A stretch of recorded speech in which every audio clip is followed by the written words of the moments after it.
Hola hermanos, los saludo en el nombre del Señor, con mucho cariño.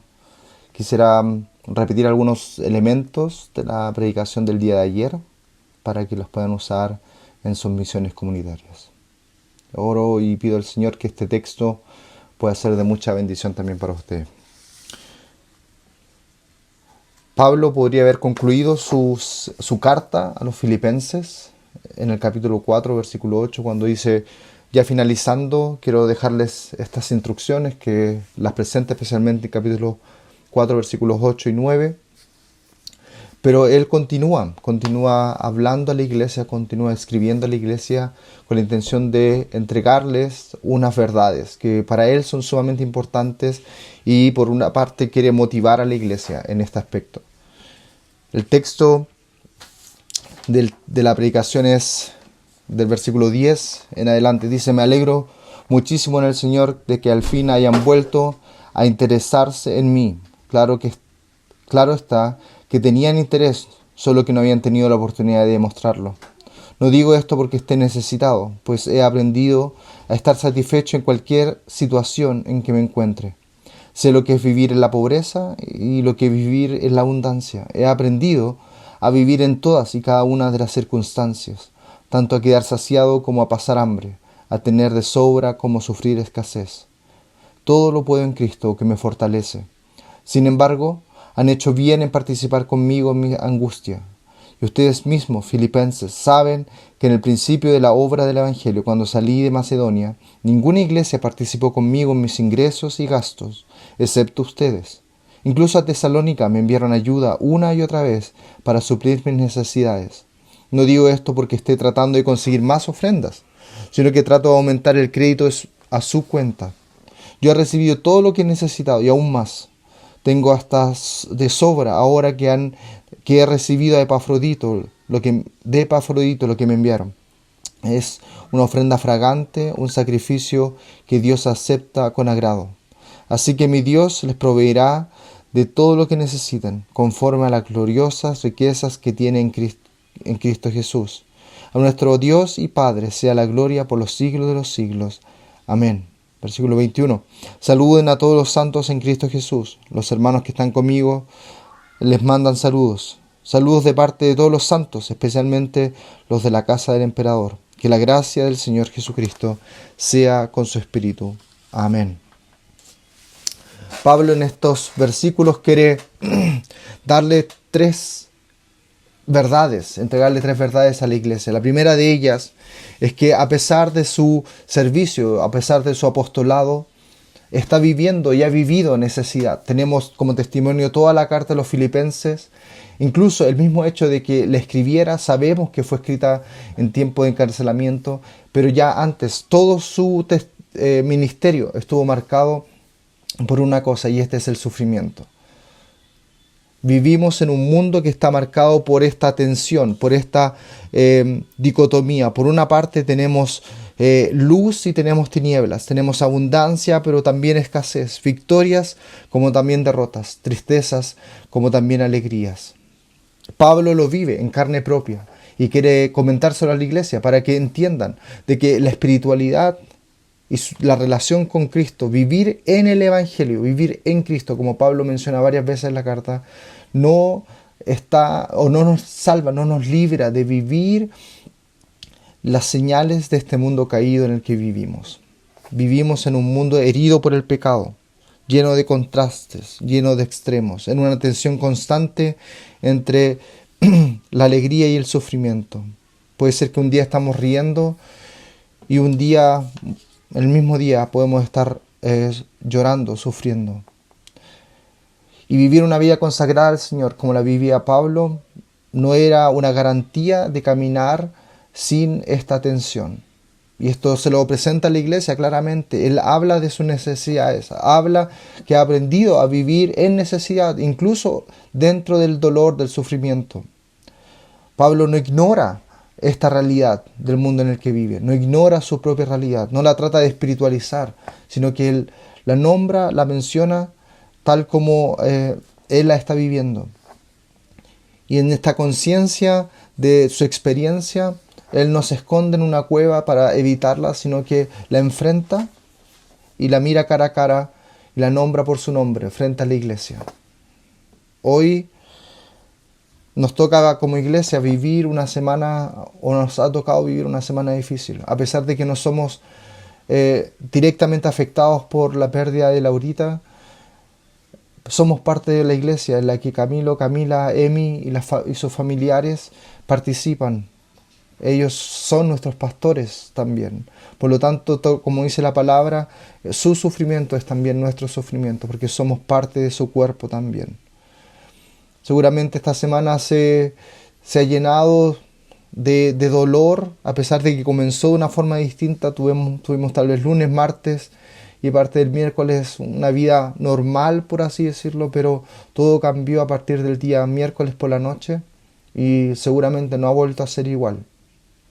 Y esto nos recuerda, tal como Pablo le recuerda a la iglesia, no vivimos en un mundo perfecto, sino que en un mundo lleno de tensiones y lleno de dificultades. El dolor es parte de este mundo. Estas tensiones, estos extremos, son parte del mundo dañado por el pecado.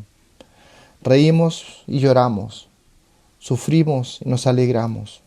Hoy nos toca vivir dolor, pena, ansiedad, conmoción e incertidumbre por la situación que nos toca vivir como iglesia.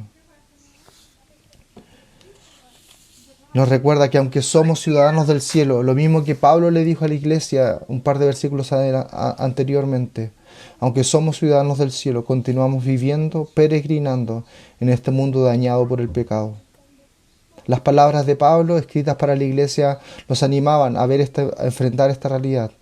Y hoy también nos animan a nosotros. La fe cristiana no se esconde del sufrimiento. Pablo no lo hizo y anima a la iglesia a no hacerlo. Y lo hace porque nuestro gran ejemplo fue el Señor Jesucristo, quien fue el varón de dolores, experimentado en quebranto, angustiado y dolido, como es descrito en Isaías. Él nos recuerda, Pablo recuerda a la iglesia y nos recuerda a nosotros, que el dolor no es la última estación. El sufrimiento de Cristo cambió toda esta realidad. Hoy sabemos que este sufrimiento no es la última estación de nuestro andar, de nuestro peregrinaje. Sí, nos dolemos y sufrimos y estamos llenos de incertidumbre, pero no permitimos, no dejamos que este dolor nos controle, sino que tenemos la esperanza de saber que aquel que sufrió y que padeció todo dolor, un día limpiará toda lágrima de nuestros rostros.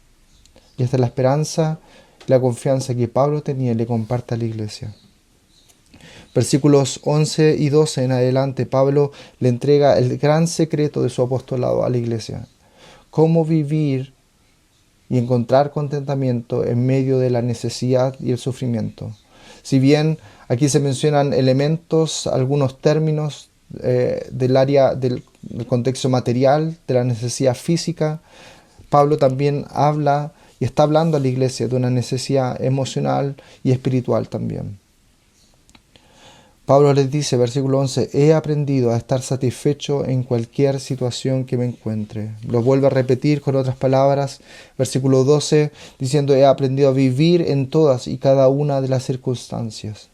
Pablo descubrió definitivamente un secreto, el secreto de encontrar alegría, contentamiento, satisfacción, no conformismo, sino satisfacción absoluta, sin importar las condiciones externas a su vida.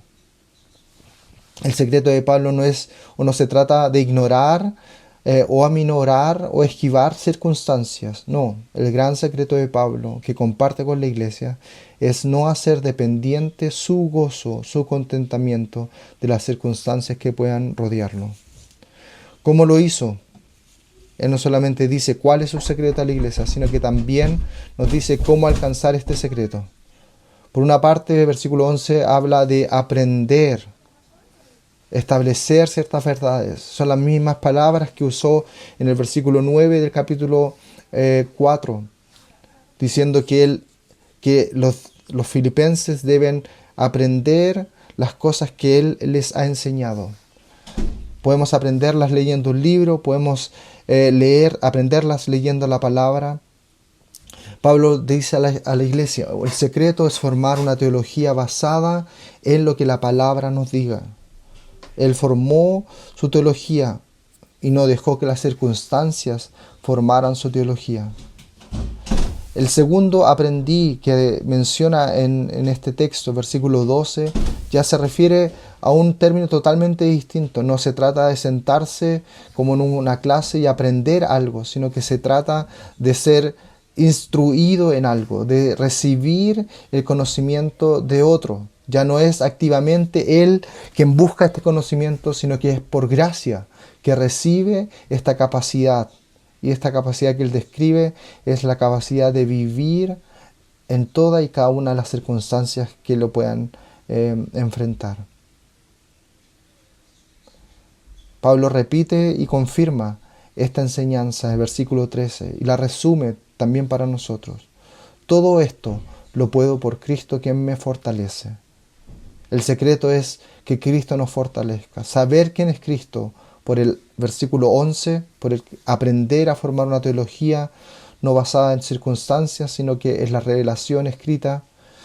Y por otra parte, la gracia de saber que es Él quien nos fortalece en medio de la angustia. Si hay algo que podemos aprender de estas palabras, es lo que Pablo está mencionando a la iglesia. Aprendamos este secreto de vivir siendo fortalecidos por el Señor. Como iglesia, en medio de toda esta situación que nos duele, que nos conmueve, que nos desafía, que nos plantea un montón de preguntas. Nos duele hoy, pero va a seguirse doliendo mañana y pasado. En medio de esta circunstancia, Pablo nos anima a aprender su secreto y darnos cuenta que es Cristo quien nos fortalece. Que nuestra circunstancia no determina quién es Dios, sino que quién es Dios determina nuestras circunstancias. Podemos aprender a tener gozo en medio del dolor, tener paz en medio de la tormenta, encontrar fortaleza en nuestra debilidad y a tener esperanza en medio de la desolación, formando y creyendo quién es Dios y esperando de su gracia para que Él nos fortalezca. Dejemos que Cristo en este tiempo difícil sea nuestra fortaleza, que Él sea nuestra fuente de la cual bebemos cada día para enfrentar el dolor que podamos tener y así a través de Él encontrar contentamiento. Versículo 14, ya para ir finalizando, Pablo podría haberse una vez más terminado, finalizado allá, pero dice, sin embargo, han hecho bien en participar de mi angustia. Pablo le habla a la iglesia una vez más y le dice, a pesar de que es Cristo quien me fortalece, el hecho de saber que ustedes están ahí llena mi corazón de alegría. Y creo que en este momento como iglesia podemos vivirlo también de una forma sumamente práctica. Estas palabras van a la iglesia y buscan agradecer por todo lo que la iglesia ha hecho en favor de Pablo. Hoy, en medio de toda esta situación, podemos vivir lo que Pablo está hablando de la iglesia, lo que era el hábito de la iglesia, buscar oportunidades para bendecir a otros, para fortalecer a otros. Y es porque Pablo entendía que una comunidad cristiana es aquella en la que cada necesidad al mismo tiempo es una oportunidad para bendecir. Y hoy, como les decía, nos toca vivir un momento difícil, lleno de necesidad, especialmente cuando pensamos en Camilo, Camila y sus familiares. En esta necesidad, en esta tormenta que ellos y nosotros como iglesia estamos viendo, tenemos una oportunidad de poder bendecir, de poder fortalecer. La iglesia, por siglos, a través de su historia, está caracterizada por esta dinámica en la que unos dan y otros reciben. Unos lloran y otros consuelan. Unos enseñan y otros aprenden. Unos caen y otros levantan. Y no es que los que dan siempre dan y nunca reciben. No. A veces te toca dar y a veces recibir. El que llora no llora siempre, sino que a veces le toca llorar, pero también le toca consolar. Y sea cual sea nuestra posición o nuestro rol hoy, vivimos esta dinámica en la que damos y recibimos, en la que todos nos necesitamos, en la que nadie es mejor que el otro, en la que por sobre todo no caminamos solos. Y es porque el peregrinaje cristiano no es un peregrinar solitario, sino que comunitario. La comunidad marca la diferencia en este caminar. Versículo 20, y con este quisiera terminar. Versículo 20 resume todo lo que produce lo anteriormente mencionado. Encontrar fortaleza en Cristo, esto de vivirlo en comunidad. Se resume y conlleva y resulta en algo que buscamos hacer como iglesia también en medio de esta situación. A nuestro Dios y Padre sea la gloria por los siglos de los siglos. Buscamos glorificar a Dios más que cualquier otra cosa. Y aún en medio de la dificultad, aún en medio de la tormenta, podemos encontrar contentamiento en Cristo porque Él nos fortalece y de esta manera glorificarlo. Caminamos y peregrinamos por este mundo, aunque sea oscuro y lleno de dolor, porque dejamos que Cristo sea nuestra fortaleza. Y somos parte de una comunidad que en medio de la necesidad ve una oportunidad para bendecir y para fortalecer a otros. Y con esto glorificamos a nuestro Dios. Amén.